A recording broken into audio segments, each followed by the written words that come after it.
This is a banging week for RPG enjoyers. Clair Obscur Expedition 33 has released, and it's already being dubbed a Game of the Year contender. We'll also chat about Elder Scrolls 4 Oblivion Remastered, Shadow dropped and already topping Steam charts. Plus, we've got a bonus round covering Baldur's Gate 3's last update, Diablo 4 Season 8 details, as well as a few exciting game updates and reveals. Welcome back to another news video. All news articles will be sourced down in the description below. Like, sub, do all the YouTube stuff. Let's get into it. Clair Obscur Expedition 33 has released this week, as of recording this video today. But we did get some early reviews that have come out, and people are claiming that it is a Game of the Year contender. So let's talk about the game. The narrative sort of centers around this tragic concept of this mysterious entity known as the Paintress has arrived in our world, and every year she draws a number in the sky, and that number represents the age of the people that will die at the end of the year. So Expedition 33 is the latest group that is going out on this adventure to desperately try and break this cycle. So this journey to break the curse is led by a cast of really compelling characters and an emotional story, emphasizing the bonds between members of Expedition 33 and their desperate fight for survival. So Clair Obscur is, like I said earlier, getting tons of praise, and some reviewers are suggesting this is definitely a Game of the Year contender due to its fresh and engaging combat. The combat blends a system of turn-based strategic combat, but you also have real-time button presses that you have to time out, essentially like quick-time events. And these quick-time events will help maximize your damage or even reduce a significant amount of damage. You can even parry enemy attacks with precise timing.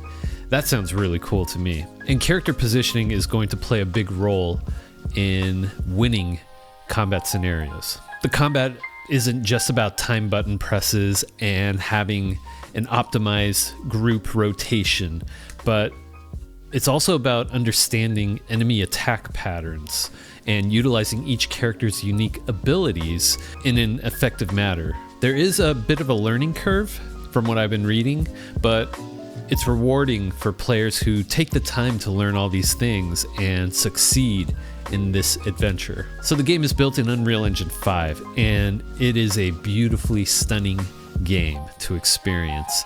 The environments and character designs are praised for their beauty and unique aesthetic, which is all inspired by the French Art Nouveau movement. And the game's artistic direction really makes it stand out compared to its contemporaries. And while the main narrative is linear, there is plenty of opportunity to explore the world.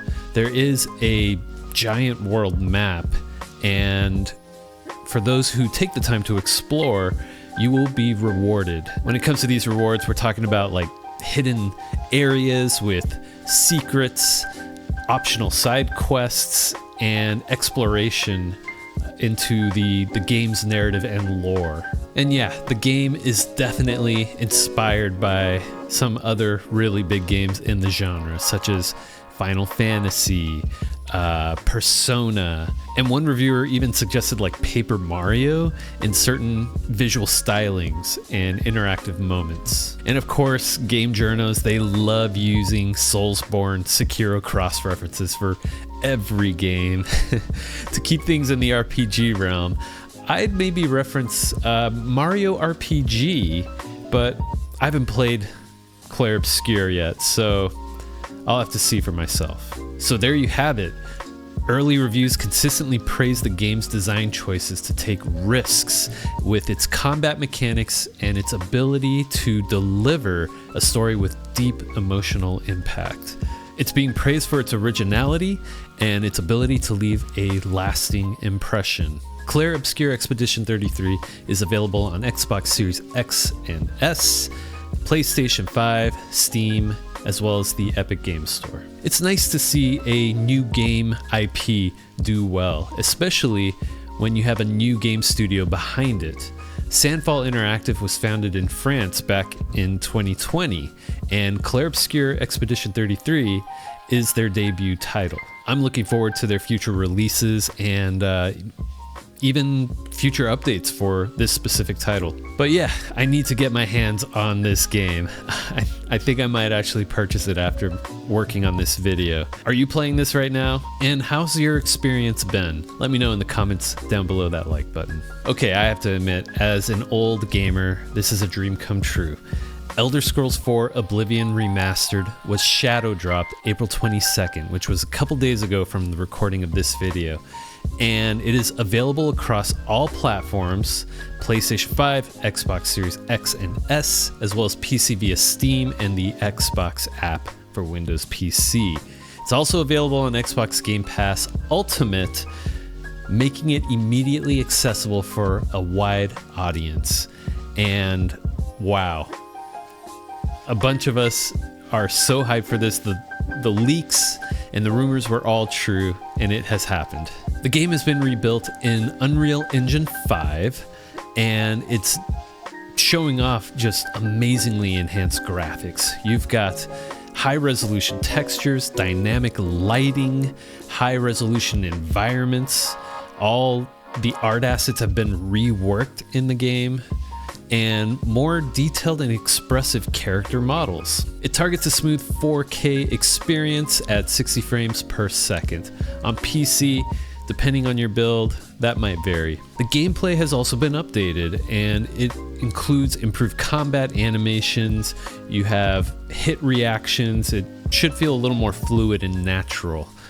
A long requested sprint function, a reworked third-person camera for better control, and some tweaks and balances to the often criticized original leveling system. The user interface and the user experience has also been modernized for an intuitive experience. The icing on the cake is that the remaster also includes all of the DLC from the original game. This includes the Shivering Isles and Knights of the Nine expansions, plus all of the smaller content drops that they made over time, such as the Thieves' Den and even the horse armor. Quick side note, the horse armor in Elder Scrolls 4 is, from my understanding, the very first time microtransactions were tested in video games, and it worked.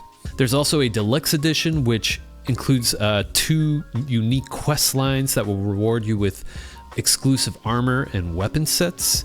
There's a digital art book, and also the soundtrack. The initial fan reaction has been extremely positive, with many praising the visual improvements and gameplay enhancements. Some are even calling it a good enough to be called a remake due to the extent of the changes. There's no Metacritic data at the moment since the recording of this video, but Steam reviews are looking very positive. In contrast, a former Blizzard boss expressed criticism about remasters for 20-year-old games. We're talking about Mike Ibarra, and he argues the genre has evolved significantly, citing Elden Ring as a new benchmark, and that remasters need to do more than just update visuals to truly impress modern players. I think this argument requires a bit more insight. What were dev costs and budgets to make this remaster? How are sales in comparison? We'll really have to wait and see what the overall sentiment is of the gaming community, as well as how successful this remaster was for Bethesda. Additionally, in a heartwarming move, we reported this last week. There's a modding team currently working on a project called Skyblivion, which is for Elder Scrolls V Skyrim, basically bringing the world of Oblivion into that game engine. The worry was that the project was going to get canceled or taken down, as it's really competing with this remaster. The good news here, though, is that Bethesda has given the entire Skyblivion modding team free game keys for the new remastered. Bethesda has also explicitly stated they have no intentions of shutting down the Sky Oblivion project. And this really demonstrates a commitment to the modding community, something that the Elder Scrolls series has always had. But yeah, like I said, we talked about this in last week's video. This is great news to hear. I did play the original Oblivion back in 2006. Even prior to Oblivion, I played Morrowind, but at the time I was a teenager playing on my family computer, and it could hardly run the game, so it wasn't really enjoyable. It wasn't until Oblivion came out that was my first real open world RPG experience, and it was just mind-blowing for the time. I've got fond memories of exploring the mysteries of Cyrodiil, as well as, facing off against dangerous creatures and monsters. Though, I'm really interested to hear what new players coming to Oblivion have to say about it. If this is you, let me know down in the comments. I'd love to hear your thoughts on this old classic. All right, that wraps up the main news stories for the week, but hang tight. We've got the bonus round with some quickfire news coming right up. Also, if you're enjoying this video, consider supporting my content by subscribing to the channel. And hey, while you're at it, maybe even hit that like button. It really helps out and I greatly appreciate it. So thank you. This story comes from PC Gamer. A former BioWare producer, Mark Dara, suggests that Baldur's Gate 3's impact on the industry may be muted. Essentially what he's stating is that most AAA studios are backed by a large publisher. Therefore, you have a lot of executives that are influencing how the developers develop their games. And you know what? They're providing the money bags, so the devs kind of lose some leverage and control when it comes to crafting the game that they want to make. Another thing to note here too is that Dungeons & Dragons, the IP, was at its peak popularity during the development and release of Baldur's Gate 3. D&D's popularity has declined since, but we can't deny the impact timing has for games. Despite this, Baldur's Gate 3 is experiencing a large bump in player count, and this is due to its release of Patch 8. Patch 8 is the last patch for the game, and it has really come a long way since its release. With Baldur's Gate 3 in a strong state, Larian Studios is now turning its attention to making their next big thing, and they want to make it as good as possible. I wonder what that next big thing will be. Diablo 4 Season 8 is approaching, and with that, Blizzard is promising to make some significant changes in how they approach nerfing OP builds. I saw this over at Games Radar, and they plan on nerfing these builds within the first week of the season's release. This reversal comes after criticism of mid-season nerfs disrespecting players' time and efforts put into the game. So imagine that you have been playing through a season and you have spent all this time leveling and finding the right gear with the right stats, only to have your build nerfed midway through the season. Blizzard decided that they would leave these OP builds alone throughout the whole season, but there's unfortunately a bad side effect to that. You have players who are reaching endgame content at absurd speeds and playing through the game in a way that is quite literally broken. And that experience can only last for so long before the player decides to check out. So nerfs are going to be planned to occur the first week, roughly, so that players don't feel like they've wasted time investing into a broken build in that new season. Season 8 will also shift focus on their development plans and efforts. So moving forward, permanent upgrades will be made to the base game that will come from the season. This will help boost the base game even more significantly, and all while not throwing away assets and development time exclusive to just the seasonal content. We had a gameplay reveal for Cronos, which is being developed by the Blooper team. They are known for horror titles like Silent Hill 2 Remake.